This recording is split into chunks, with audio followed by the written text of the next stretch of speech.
Bueno, continuamos con el ciclo de videos Filosofía para entender el presente. Y hoy quería comentar junto con ustedes, así lo espero, un texto de San Gregorio, que es un santo padre de la Iglesia, latino, ¿no? Escribía en latín, papa, y que, aunque vivió hace muchos años, tiene pensamientos muy agudos que pueden servir para la comprensión del presente.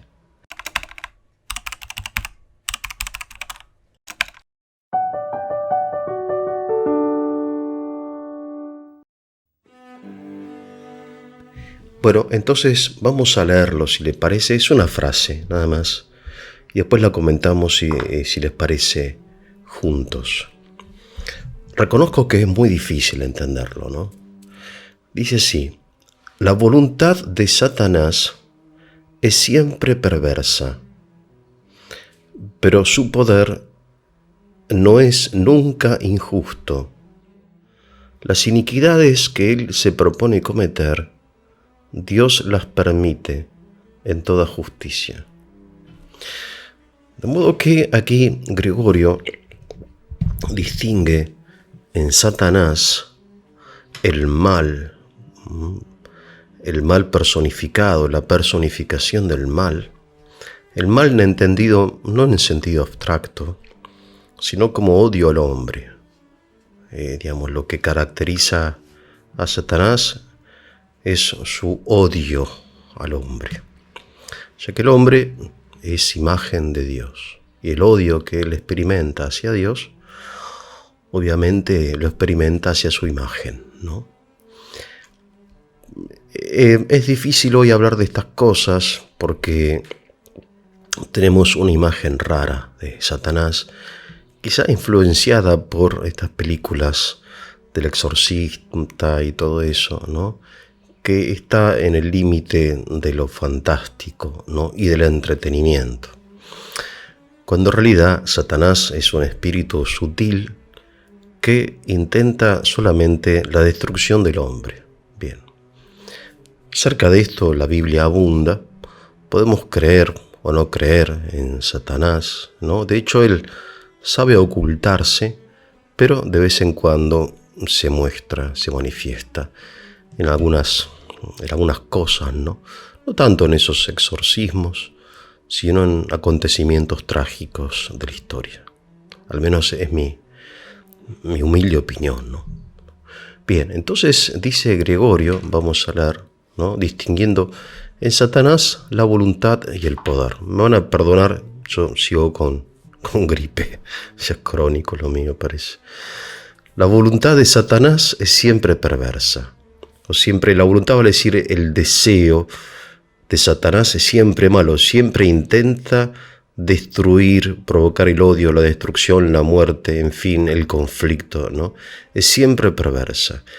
Pero su poder no. Distingue entre voluntad y poder. ¿Por qué su poder no es injusto? Y aquí está lo difícil de entender, porque está permitido por Dios. De modo que en el plan divino, así como Dios permite que la voluntad humana pueda orientarse al bien y al mal, ¿no? Es decir, Dios nos da el libre albedrío mediante el cual podemos construir o destruir. Así sucede lo mismo con Satanás. O sea, es parte del plan divino. Y uno podría decir, sí, ¿cómo puede ser parte del plan divino que Satanás haga estas cosas entre nosotros, los seres humanos, que somos amados por Dios, ¿no?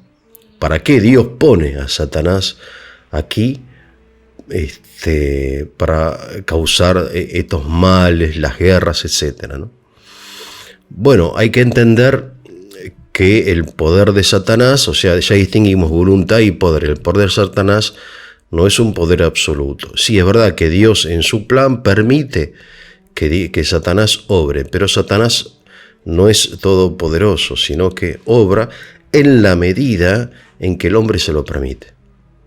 De modo que el hombre es más poderoso que Satanás. Es más poderoso no en el sentido absoluto, pero sí en el sentido de que el hombre puede impedir la acción de Satanás, del mal, ¿no? Acerca de esto, San Pedro, en su primera carta, lo explica en una forma gráfica, ¿no? Y dice, dice, el diablo, como león rugiente, ronda buscando a quien devorar. Dice, sean sobrios, estén despiertos, dice, porque el diablo como león rugiente, etc.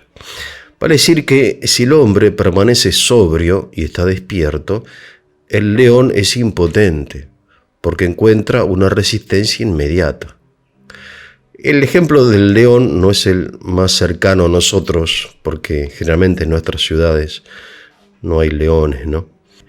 Sí, un perro atado, ¿no?, que furioso, no me puede morder a menos que yo me acerque.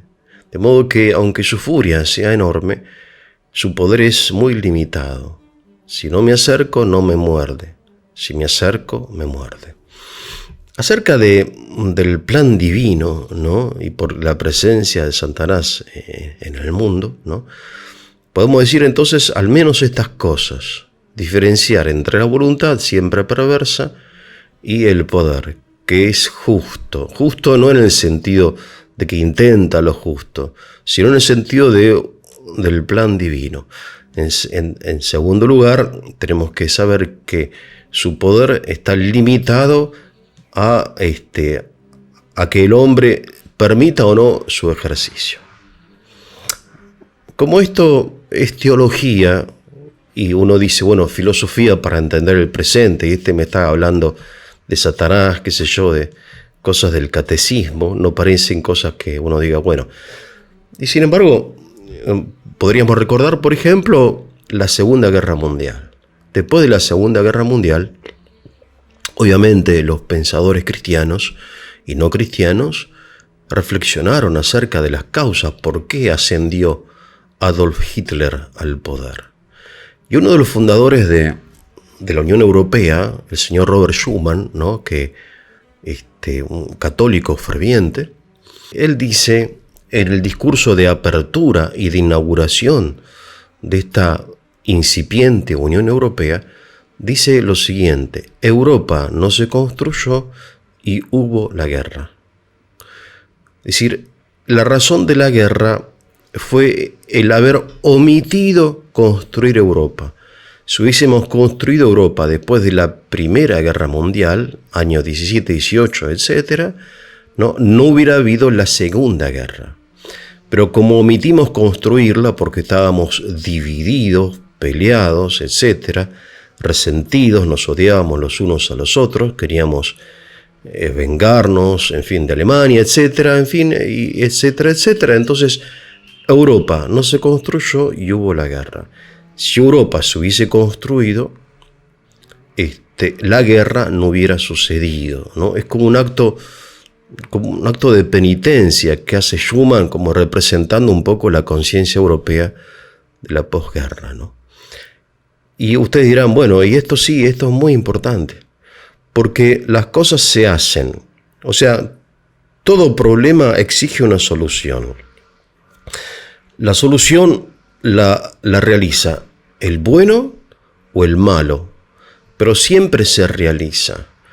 Si el bueno no la realiza, entonces la realiza el malo. Es como que Satanás le dice a Dios, ¿no?, en un diálogo así como el inicio del libro de Job: si tus hijos no solucionan esta cuestión, no te preocupes, la solucionan mis hijos, ¿no?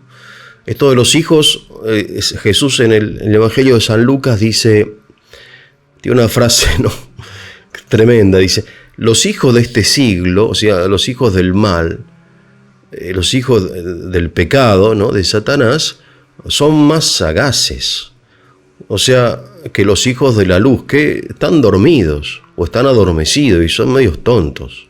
Bueno, de modo que, aunque son buenos, son un poco tontines. En cambio los otros, no. Entonces Satanás dice: déjame a mí, yo me ocupo, yo arreglo la cuestión social, yo arreglo el problema alemán, Yo arreglo el problema de Palestina, lo arreglo yo, no te preocupes. El problema de Israel lo arreglo yo. Yo lo arreglo con mis hijos, ¿no? En fin, entonces volviendo al tema al texto de Gregorio, que es un texto muy interesante, ¿no? La voluntad de Satanás es siempre perversa, dice Gregorio en sus Moralia, ¿no? Pero su poder no es nunca injusto. Vamos, para terminar, al ejemplo tan trágico, ¿no? Tan trágico de Israel y Palestina. Claro, durante años Palestina, o al menos la Franja de Gaza, fue gobernada por una organización terrorista llamada Hamas. Y esto lo sabían todos lo sabían. Y era algo permitido, el status quo. Bueno, los palestinos eligieron a Hamas. Bueno, es decir, ¿qué se esperaba? ¿Qué iba a pasar? ¿No? Bueno, ya está, ya va a pasar, en fin. ¿Qué hicieron los buenos para evitar que una organización terrorista, en fin? Y por otro lado, los palestinos, millones de palestinos, viven en condiciones insoportables, ¿no? Yo recientemente hablé por teléfono con un amigo mío, que un sacerdote argentino. No se puede vivir en Gaza, no se puede vivir. Y que no lo sabíamos. Entonces, si en una situación donde millones de palestinos no pueden vivir una vida decente, ¿qué esperamos? ¿Qué iba a pasar? ¿Que se abracen?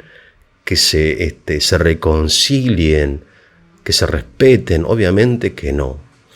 Y entonces, los buenos, entre comillas, ¿no? No hicieron su deber, no hicieron lo que tenía que hacer, ¿no?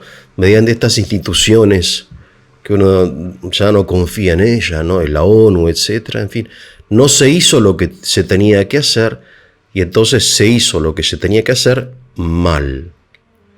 Las cosas siempre se hacen. Este es el principio exegético para entender los grandes acontecimientos de la historia. Las cosas siempre se hacen, pero se hacen bien si están hechas en manos de los buenos, o se hacen mal si están hechas por manos de los malos.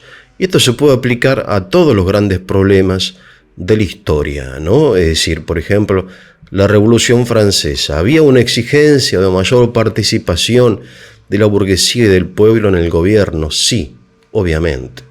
La Revolución Soviética. ¿Había una exigencia de la clase proletaria que había sido, en fin, desposeída, estaba en condiciones de extrema pobreza? Sí, había. Pero la solución se puede hacer bien o mal, ¿no? Lo mismo sucede y va a suceder siempre, porque el problema exige la solución. La solución, repito, puede ser buena o mala. Y aquí, obviamente, está este personaje que menciona Gregorio, pero que nosotros, para en fin, lo llamamos el mal, la personificación del mal, ¿no? Es decir, déjame, me ocupo yo lo hago, le dice Satanás a Dios. Y los hijos de la luz, lamentablemente, dice Jesús, y ojalá que no fuese así, no son tan sagaces como los hijos de la tiniebla. Este es un principio exegético de la historia, no filosofía para entender el presente. Este principio exegético es decir, de interpretación, nos ayuda a interpretar los hechos históricos, ya sea en gran escala, como puede ser las guerras mundiales, una escala más pequeña, como puede ser a nuestro nivel, por ejemplo, de Argentina. Y bien, San Gregorio, la voluntad de Satanás es siempre perversa, pero su poder siempre es justo. Que tengan un muy buen día.